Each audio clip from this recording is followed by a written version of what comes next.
Eventos Finais, capítulo 15. O selo de Deus e a marca da besta. Só duas classes. Só poderá haver duas classes. Cada participante é assinalado distintamente, ou com o selo do Deus vivo, ou com o sinal da besta ou de sua imagem. No grande conflito entre a fé e a descrença, todo mundo cristão estará envolvido. Todos tomarão partido. Aparentemente, alguns talvez não se engajem de um lado ou outro do conflito. Talvez não pareçam tomar partido contra a verdade, mas não se porão audazmente em campo a favor de Cristo, com receio de perder propriedades ou sofrer opróbrio. Todos esses serão incluídos entre os inimigos de Cristo. Ao nos aproximarmos do tempo do fim, a distinção entre os filhos da luz e os filhos das trevas será cada vez mais clara.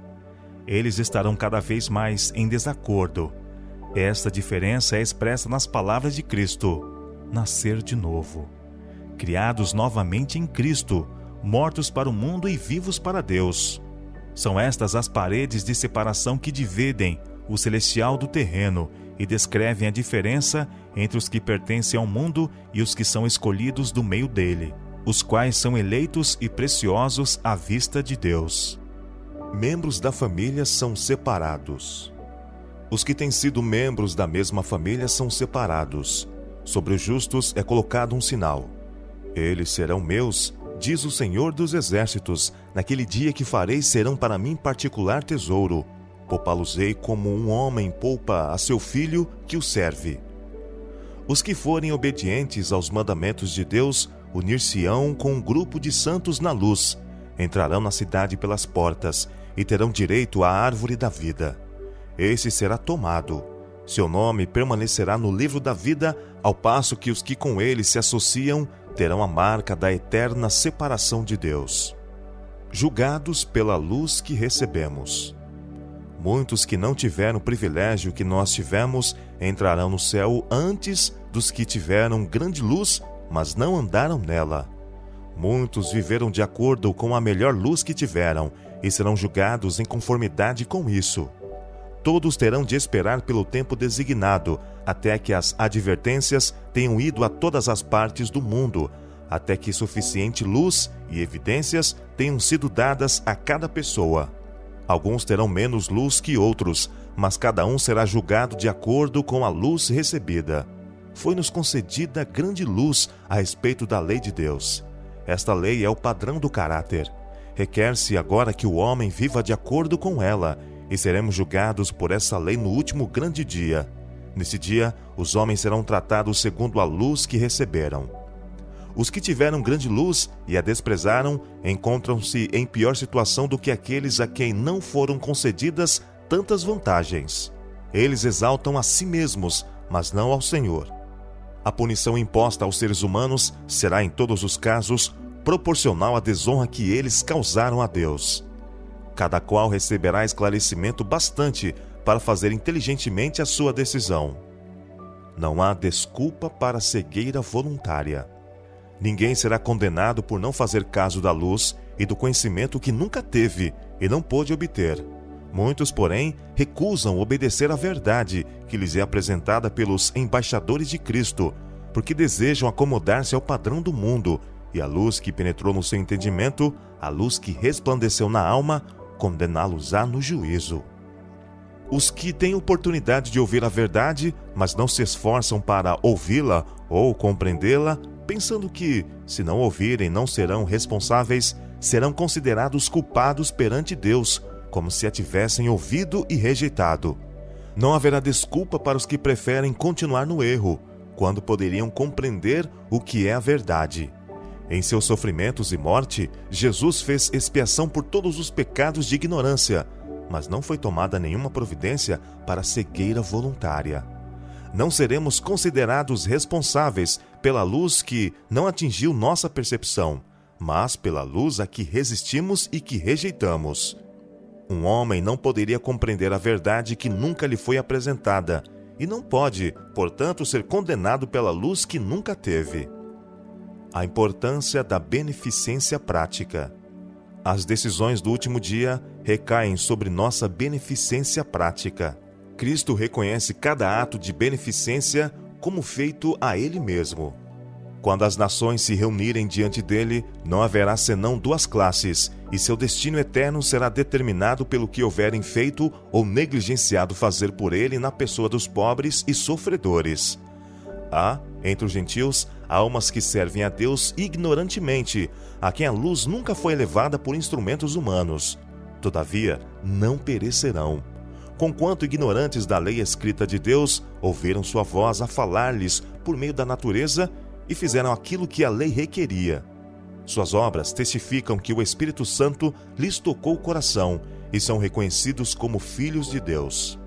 Quão surpreendidos e jubilosos ficarão os humildes dentre as nações e dentre os pagãos de ouvir dos lábios do Salvador: quando fizestes a um destes meus pequeninos irmãos, a mim o fizestes. Quão alegre ficará o coração do infinito amor quando seus seguidores erguerem para ele o olhar em surpresa e gozo ante suas palavras de aprovação. O motivo dá cunho às ações. No dia do juízo, alguns apresentarão esta ou aquela boa ação como pretexto para receberem consideração. Eles dirão: eu montei um negócio para vários jovens, dei dinheiro para fundar hospitais, aliviei as necessidades das viúvas e acolhi os pobres em minha casa. Sim, mas os seus motivos estavam tão contaminados pelo egoísmo que a ação não era agradável à vista do Senhor. Em tudo o que fizeram, o próprio eu foi realçado consideravelmente. É o motivo que imprime cunho às nossas ações, assinalando-as com ignominia ou elevado valor moral. O que é o selo de Deus? Logo que o povo de Deus estiver selado na fronte, não é algum selo ou marca que pode ser visto, mas a consolidação da verdade, tanto intelectual como espiritual, de modo que não possam ser abalados. Logo que o povo de Deus estiver selado e preparado para a sacudidura, ela ocorrerá. Na realidade, já começou. O selo do Deus vivo é colocado nos que guardam conscienciosamente o sábado do Senhor. Os que querem ter o selo de Deus na testa precisam guardar o sábado do quarto mandamento. A verdadeira obediência do sábado é o sinal de lealdade a Deus. De todos os 10 preceitos, só o quarto contém o selo do grande legislador, Criador dos céus e da terra. A observância do memorial do Senhor, o sábado instituído no Éden, o sábado do 7º dia, é a prova de nossa lealdade a Deus. Tão verdadeiramente como foi colocado um sinal sobre as portas das habitações dos hebreus, para proteger o povo contra a ruína geral, será colocado um sinal em cada um dos que pertencem ao povo de Deus. O Senhor declara: também lhes dei os meus sábados para servirem de sinal entre mim e eles, para que soubessem que eu sou o Senhor que os santifica. Semelhança com Cristo no caráter. O selo do Deus vivo só será colocado nos que se assemelham a Cristo no caráter. Os que hão de receber o selo do Deus vivo e ser protegidos no tempo de angústia devem refletir completamente a imagem de Jesus. O selo de Deus jamais será colocado à testa de um homem ou mulher impuros. Jamais será colocado à testa de um homem ou mulher cobiçosos ou amantes do mundo. Jamais será colocado à testa de homens ou mulheres de língua falsa ou coração enganoso. Todos os que recebem o selo devem ser imaculados diante de Deus, candidatos para o céu. O amor exprime-se na obediência, e o amor perfeito lança fora o temor. Os que amam a Deus têm o seu selo na testa e praticam as obras de Deus. Os que vencem o mundo, a carne, o diabo, serão os agraciados que receberão o selo do Deus vivo. Com todas as faculdades que nos foram dadas por Deus, estamos procurando alcançar a medida da estatura de homens e mulheres em Cristo? Estamos buscando sua plenitude, chegando cada vez mais alto, procurando atingir a perfeição de seu caráter? Quando os servos de Deus chegarem a esse ponto, eles serão selados em suas frontes. O anjo relator declarará: feito está.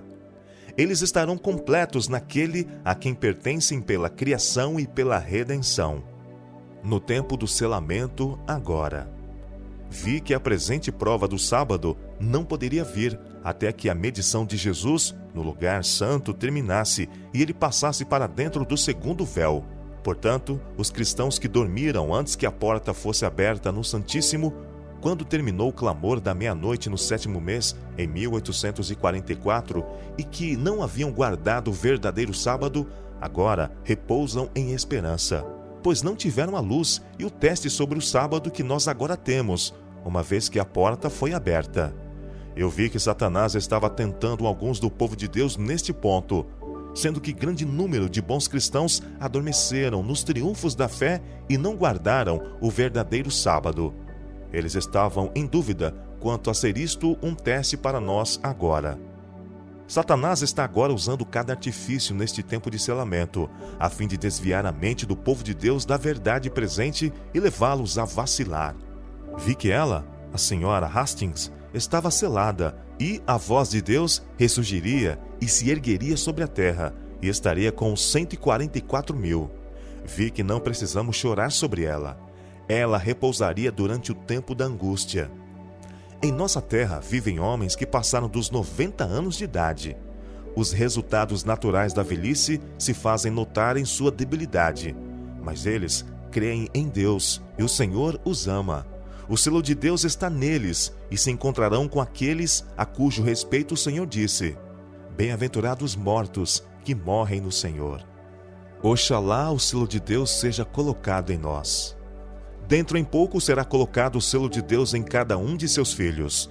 Oxalá ele seja colocado em nossas frontes. Quem pode suportar o pensamento de ser passado por alto quando o anjo se puser a selar os servos de Deus em suas frontes? Se os crentes, na verdade, não forem sustidos por sua fé nestes dias relativamente pacíficos, que os deterá quando vier a grande prova e sair o decreto contra todos os que não adorem a imagem da besta, nem receberam na testa ou nas mãos o sinal? Não está longe esse tempo solene. Em vez de se tornar fraco e irresoluto, o povo de Deus deve estar reunindo forças e ânimo para o tempo de angústia. O que é a marca ou sinal da besta? João foi convidado a contemplar um povo distinto dos que adoram a besta ou a sua imagem, observando o primeiro dia da semana. A observância desse dia é o sinal da besta. O sinal da besta é o dia de repouso papal. Quando vier a prova, será mostrado claramente o que é a marca da besta. Ela é a observância do domingo. O sinal ou selo de Deus é revelado na observância do sábado do 7º dia, o memorial divino da criação. A marca da besta é o oposto disso, a observância do primeiro dia da semana.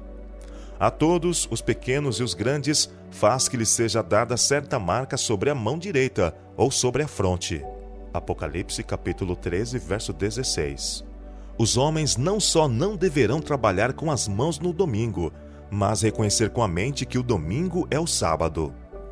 Quando é recebido o sinal da besta? Ninguém recebeu até agora o sinal da besta. A observância do domingo não é ainda o sinal da besta, e não será até que saia o decreto compelindo os homens a venerarem esse falso sábado. Chegará o tempo em que esse dia será a prova, mas esse tempo ainda não veio. Deus concedeu aos homens o sábado como sinal entre ele e eles, como uma prova da fidelidade deles. Os que na grande crise que está perante nós, depois de receberem iluminação no tocante à lei de Deus, prosseguem desobedecendo e exaltando leis humanas acima da de Deus, receberão o sinal da besta. O sábado será a pedra de toque da lealdade, pois é o ponto da verdade especialmente controvertido. Quando sobrevier aos homens a prova final, traçar-se-á a linha divisória entre os que servem a Deus e os que não servem. Ao passo que a observância do sábado espúrio, em conformidade com a lei do Estado, contrária ao 4º mandamento, será uma declaração de fidelidade ao poder que se acha em oposição a Deus, é a guarda do verdadeiro sábado, em obediência à lei divina, uma prova de lealdade para com o Criador. Ao passo que uma classe, aceitando o sinal de submissão aos poderes terrestres, recebe o sinal da besta, a outra, preferindo o sinal da obediência à autoridade divina, recebe o selo de Deus. A imposição da observância do domingo é a prova. Ninguém é condenado sem que haja recebido iluminação nem se compenetrado na obrigatoriedade do quarto mandamento. Mas quando for expelido o decreto que impõe o sábado espúrio e o alto clamor do terceiro anjo advertir os homens contra a adoração da besta e de sua imagem, será traçada com clareza a linha divisória entre o falso e o verdadeiro. Então os que ainda persistirem na transgressão receberão o sinal da besta. Quando, porém, a observância do domingo for imposta por lei e o mundo for esclarecido relativamente à obrigação do verdadeiro sábado, quem então transgredir o mandamento de Deus para obedecer a um preceito que não tem maior autoridade que a de Roma, honrará desta maneira o papado mais do que a Deus.